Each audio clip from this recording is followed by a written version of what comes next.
Halong Bay is a beautiful natural wonder in northern Vietnam near the Chinese border. This extraordinary area was declared a UNESCO World Heritage Site in 1994. It is Vietnam's most visited place for its untouched islands. The lush emerald and turquoise waters harbor almost 2,000 small limestone islands and covers an area of over 1,500 square kilometers that date back 20 million years. The islands have a legend behind them. The god sent a family of dragons to assist Vietnam's emperors in fighting off invaders, and the creatures spat out jewels and pieces of jade that turned into the islands. So my experience in Halong Bay was mixed. Getting on the boat was crazy. We had too many people in the dinky boat taking us to the small cruise ship. This was supposed to be a luxury cruise, but although my room had an amazing view, nothing in the room worked. In fact, things were falling apart. But I guess all that didn't matter when you have such a gorgeous view. Now, I probably went the wrong time of the year, which was December, where the weather was on the cool side, cloudy and sometimes rainy. But I made the most of the trip, so here we go. Once we were all settled on the boat, the first thing we did was visit one of the many fishing villages to go kayaking. Today there are several scattered villages home to about 1,600 fishermen. Kayaking through the limestone islands was so much fun. Everywhere you looked, there were islands popping up around you, and I was blown away by the pure beauty that surrounded us in the calm waters. Halfway through, we stopped on one of the islands and chilled for a bit before heading back, witnessing a beautiful sunset on the boat. The next day, we headed to another fishing village where we had tiny boats take us through caves. There were a variety of caves, some bigger than others and some you can kayak through, and some that were dry. The caves were incredible. It is a rumor that in order to save the villages from a drought, a young girl a very long time ago married a dragon that resided inside one of the caves. Oh my god, such a fun adventure. If you visit, a quieter and less crowded area is Lan Ha Bay, south of Halong Bay. It is slowly becoming a popular alternative. Lan Ha Bay's islands are filled with white sand beaches and awesome for diving. Although my first experience of Halong Bay wasn't as great as some of my friends had experienced, I intend to come back during warmer weather and explore areas I missed on my first trip. Overall, it was still magical and truly a gorgeous natural wonder, and I recommend putting this on your Vietnam itinerary. Just avoid December and January. Now let's head up north to one of my favorite cities in Asia, Hanoi. Located on the banks of the Red River, it is one of the most ancient capitals in the world, influenced by Chinese and French cultures. Some of my favorite things to see include the iconic Opera House, the peaceful Ho Kem Lake, the Imperial Citadel, a UNESCO World Heritage Site. The city's most interesting religious building, built in 1070, is this beautiful and incredible peaceful temple of literature. And this pagoda is the oldest Buddhist temple in Hanoi. But perhaps the most relevant museum in Hanoi for American visitors is the Hoi Long prison known as Hanoi Hilton during the Vietnam War. It was part of a complex built by the French around the turn of the 20th century. The exhibit covers both the French treatment of Vietnamese prisoners and the US soldiers and pilots housed here during the Vietnam War, including Senator John McCain, who was detained here from 1967 to 1973.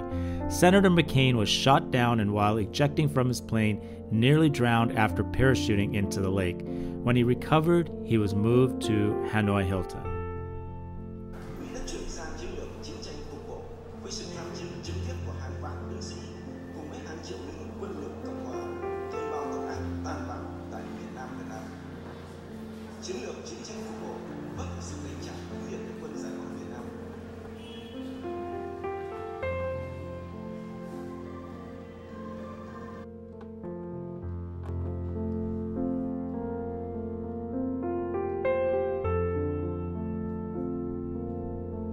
The area I always stay in is the old quarters dating back to the 14th century and famous for its 36 old streets, each one named after the craft they sold.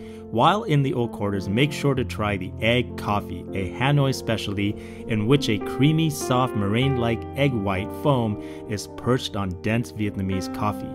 And Hanoi has amazing pho, but my recommendation is going to Pho Thin just outside of the old quarters for the best beef pho. This place is simple but amazing. Old Quarters is also where you find the vibrant nightlife. This city thrives on some of the best street food in Asia, or frankly the world. Whether from makeshift kitchens on the pavement, coffee shops, and restaurants spilling onto the road, Hanoians eat on every street every day.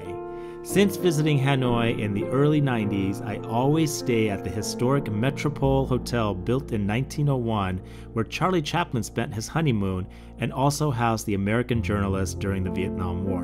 One of the most interesting things to explore is the bunker used during the war. In June 1972, anti-war activist Jane Fonda arrived at the hotel and stayed for 2 weeks. She spent time in the bunker. The bunker also made an impression with Joan Baez, who stayed at the Metropole during the Christmas bombing in 1972. Her song, Where Are You Now, My Son, was inspired by her experience in Hanoi. The track incorporates live recordings from her hotel stay while bombers raid the city. Oh, people of the shelters, what a gift you've given me. To smile at me and quietly let me share your agony. And I can only bow in utter humbleness and ask forgiveness and forgiveness. Now I want to take you back to the summer of 1993. I was living in Hong Kong as a young executive working for Disney. Here I am with the last British governor of Hong Kong, Chris Patton. I was to embark on one of my favorite projects of my career that came from the president of Disney at the time, the late Frank Wells, who passed away in April 1994 from a helicopter crash. I was on only one conference call as a note-taker for this project with him, but to this date, I'm so influenced by his leadership. I am also inspired by his attempt to climb the highest peaks of each continent, which I am attempting now. If you haven't, please read the book he co-wrote called 7 Summits. On February 3rd, 1994, this happened. Today I am lifting the trade embargo against Vietnam because I am absolutely convinced it offers the best way to resolve the fate of those who remain missing and about whom we are not sure. With that announcement, I was given the task to take Mickey Mouse into Vietnam for a photo shoot. Now, this is easier said than done. First, I was so new to Disney, I had to navigate the internal processes as well as figure out how I was going to get the local talent in a country I had never visited to act out Mickey and find the locations where we would shoot. So in July 1993, I headed to Hanoi and did this photo shoot. These photos have never been seen before. Our goal was to try to be on the cover of Time magazine, but when the embargo was lifted and we started to see the negative press of American companies heading into Vietnam, Frank Wells called off our campaign the night before we were to launch the campaign, a smart decision. We waited a few months, and in the summer of 1994, a couple of months after Frank Wells unexpectedly died, our team passed out 15,000 Mickey Mouse comics to kindergarten children all over Hanoi.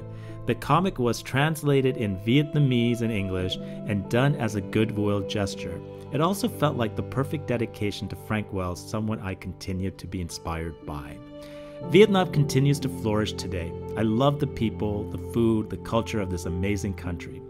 Remember, we don't know what tomorrow will bring, so make every day count. I'm Nabil Kazi, and this is another vlog of Vagabond Tales.